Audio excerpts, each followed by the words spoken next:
and good afternoon. And I'm back this time for Lutheran Services for the Aging, and this is indeed a wonderful day to be giving you an update on our North Carolina Synod Keeping the Promise capital campaign, benefiting the ministries of Lutheran Services for the Aging.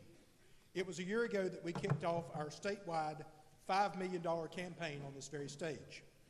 Proceeds from the campaign will be used to help build 4 new or replacement skilled nursing facilities, the first of which, Trinity Grove in Wilmington, will open Monday, as I told you earlier. We also plan to make renovations and enhancements to several of our existing nursing homes and retirement centers, and to expand home and community-based services throughout the state. I want to thank everyone who's had a hand in making this campaign such a success, and that includes many congregations that have already completed their campaigns. One of those churches is St. Andrew's, Newbern, and I would now like to introduce their pastor, Reverend Ted Rust. Thank you, Ted. I want to share with the Assembly the surprising experience my congregation had with Keeping the Promise campaign. St. Andrew, like so many churches in North Carolina, is dealing with multiple issues.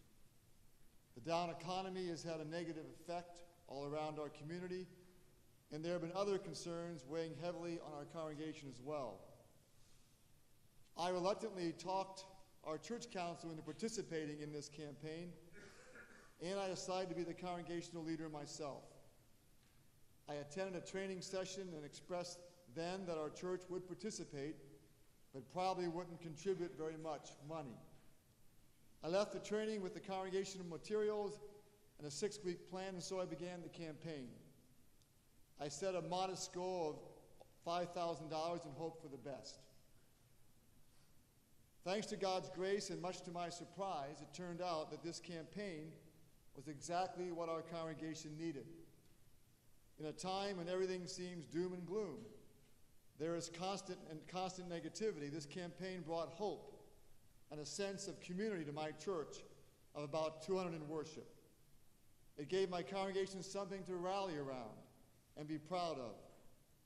And I'm pleased to share with you that to date, St. Andrew and Newbern have made gifts and pledges totaling more than $28,000. The amazing thing in this process was even some people who weren't members of the church, who were just visiting the church, the day we took the pledges, also made a pledge. Today I invite you to join St. Andrew in participating in this wonderful campaign. I predict that, like me, you will be surprised at what God and your church can do. If you haven't already, please send someone to the congregational leader training. This campaign is easy to run, it's rewarding, and whatever your congregation contributes will certainly make a difference.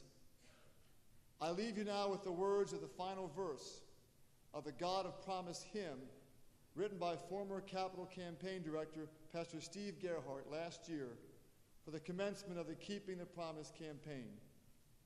Celebrating the love of God our Father who empowers us to do his good works, this verse challenges us not to give up. By your strength we keep the promise, faithful to you. To our parents who have held us, faithful to you. Using gifts that you have given, may we demonstrate the vision of a life in Christ now risen, faithful to you. Thank you very much for the opportunity to speak.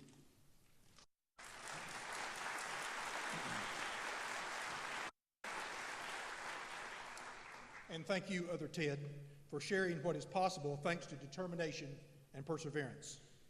We applaud your success, and now we'd like to introduce you to a few more churches that have already gone above and beyond.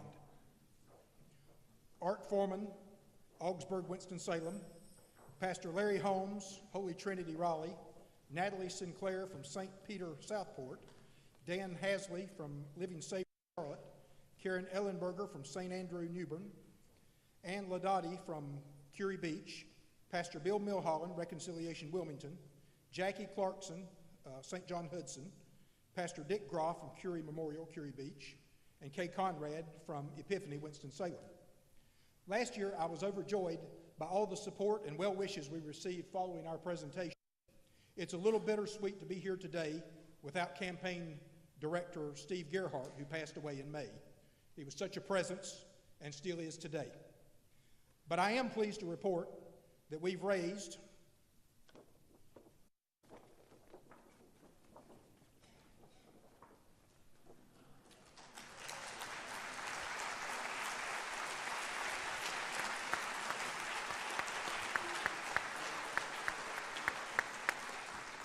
$2,902,150, more than half of our campaign's goal.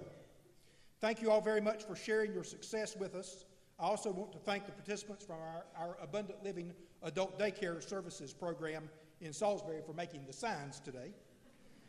This is a time to celebrate our achievements, realizing we have much more to accomplish. We can only do that with your congregation's involvement in your campaign. We really need every church in our synod to participate in this campaign. Please consider helping us keep our promise. Thank you all very much.